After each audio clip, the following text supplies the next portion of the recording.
Well, it looks like, oh, okay, it's blurry. So we now have both of our conference finals matchups. It's going to be the Mavericks versus Timberwolves and the Boston Celtics versus the Indiana Pacers. Now, we obviously knew that the Boston Celtics were going to make it here. I don't think anyone really doubted their run. The Mavericks have also had an intense and crazy series that I haven't gotten to talk about on this channel. But what I really want to get into first are the two games that we saw today. Specifically, okay, really, we're just going to go blurry. Specifically, the Minnesota Timberwolves versus the Denver Nuggets, because, oh my God, this game almost gave me a heart attack. Anthony Edwards started this game playing absolutely terrible, and I think a lot of people, including myself, thought, damn, maybe he really isn't built for this. Maybe everything that he was saying is just talk, or maybe, or maybe it's just not going to be a good game for him. And then it didn't help that on the flip side, you had Jamal Murray playing like a damn god. I mean, he probably saw the Timberwolves in Lakers jerseys the way he was playing. I think he ended the game with like 35 points. It was looking crazy. But all of a sudden in the third quarter, there was a switch in everything. And all of a sudden the offense started clicking. I think Anthony Edwards started to play more aggressive. He started to play more of his brand of basketball. And when you're a star like Anthony Edwards, as soon as you see maybe 1, 2, maybe 3 shots go in,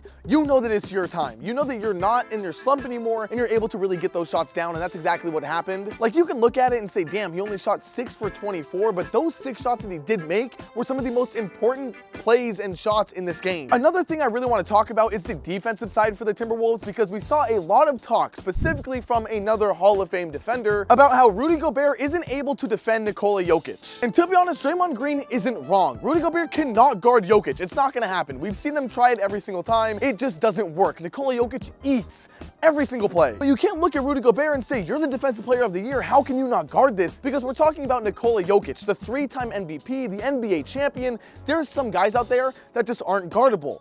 Or maybe Rudy Gobert just isn't matched up for Nikola Jokic, and that's exactly what we saw in this entire series. Karl Anthony Towns was the better defender, and that's the plus side when you're the Timberwolves and you have 2 7-foot players, is that you can pick and choose which one you want to have defending Nikola Jokic. Cat did it better, and the one thing that's very huge that Anthony Edwards talks about all the time is that as long as Cat isn't in foul trouble, they're going to win the game. That's exactly how that is. And in this game, Cat was in foul trouble and they still won the game. Matter of fact, the entire damn team was in foul trouble. Rudy Gobert fouled out. I think it was Jaden McDaniels, I can't remember, who had like 5 or 4 fouls really early on in the game. But the point is, Rudy Gobert didn't need to be the one guarding Jokic. They can use Rudy Gobert to guard the dunker spot with Aaron Gordon, because that is just as, okay, maybe I'm overreacting. It's not just as much of a threat as Jokic is, but it is one of their big key factors and one of their key plays throughout their entire team. So for the Timberwolves, I am so happy to see them go through. I can't wait to see Anthony Edwards in the conference finals. It's only the 2nd time this franchise has ever made it that far. I think it's a lot of fun. Can't wait to see it. Sorry to the Denver Nuggets, but I'm a little bit happy that you guys are out of there. Moving on over to the East, we have the Pacers and Knicks game, which wasn't nearly as eventful as the one that we saw today from the Timberwolves and Nuggets. But you can't really blame the Knicks, because half their team should be in the hospital. They went out there and gave it their best effort. OG Anunoby deserves so much respect and credit for what he has done, and for him trying to actually go out and play in this game when everyone knew he wasn't going to be able to make it back unless it was like halfway through the conference finals. You also have Josh Hart, who is dealing with a huge injury. Jalen Brunson had a hand problem. I don't know if it got worse in the game or if he actually got the problem during the game, but a lot of this team is injured. Julius Randle hasn't seen any of these minutes at all. We all know that. So for them to make it as far as they did, for them to push it all the way to a game 7 is impressive. I can't wait to see the New York Knicks come back fully healthy next year, because I don't really see them as a injury-prone team. I just think they got unlucky this year, and things happen. It'll get better next year. As for the Pacers, I want to make it very clear when I say that I do think they deserve to be where they are. I don't like it when people say that a team only made it to the conference finals or the NBA finals because the other teams were injured. But fact of the matter is, they were. When they went up against the Bucks, there was no Giannis, there was barely any Damian Lillard, and now with the Knicks, you had a super injured team, and once again, I'm not saying that they don't deserve to be in the conference finals, because this team is insane. Throughout a majority of this elimination game, they were shooting 70% from the field. That is actual, like, 2K numbers. So what I'm trying to get at when I talk about the injuries and what all these other teams are going through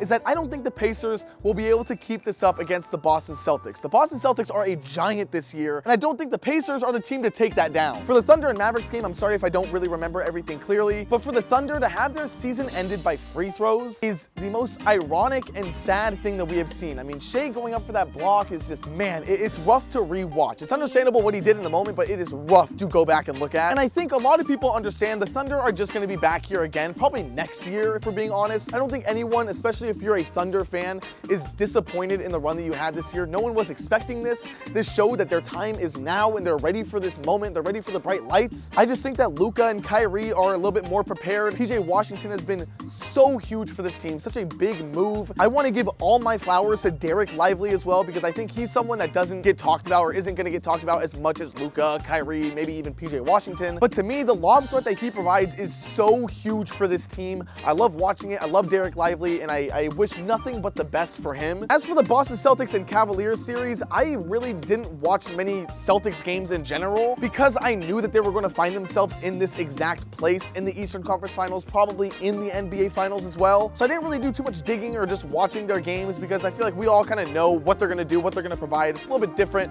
when you're watching the teams like the Mavericks or the Thunder or whatever. And I know that I made a playoff prediction video earlier on when the playoffs first started, and since that's a little bit outdated now, just a little bit, I still had the Timberwolves making the finals, and they're looking pretty good right now. I did also have the Bucks making the finals. So I'm going to go ahead and redo this for the conference finals predictions. I have the Timberwolves beating the Dallas Mavericks and the Boston Celtics beating the Indiana Pacers. Not that hard to really wrap your head around it, but I would just really enjoy seeing both of these teams play against each other in the finals. I think it'd be really cool to see. I guess no matter what happens, there's going to be a first-time champion in this playoff, so that's really cool as well. I just hope it's the Minnesota Timberwolves. That's my team that I'm cheering for. Be sure to like and subscribe. Comment down below your opinion on the playoffs overall, the conference finals. Who do you have winning all of this? Let me know. I read and respond to everyone. I'm sorry if I'm a little bit inactive on YouTube. It's a bit hard to record and be able to edit all these videos because I'm currently gone, if you can't tell. Oh, where's that? Can we get a nice little view? No, not really. All right. Anyways, I'll see you guys all in the next one. Later.